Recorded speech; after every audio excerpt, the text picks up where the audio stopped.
how to install CoinMarketCap on Samsung Galaxy S26 Ultra. Let's start the video. First of all, go to App Library.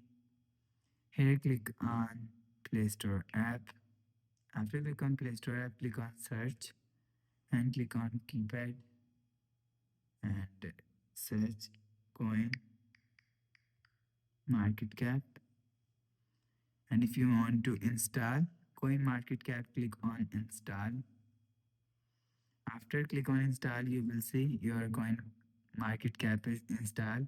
According to your internet connection, you will see app is installed 32%.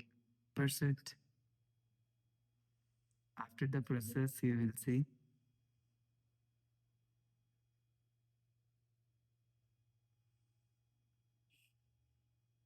after install this app, your app is showing on your app screen.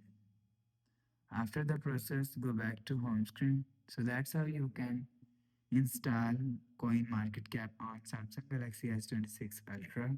If you like the video, please subscribe. Thanks for watching.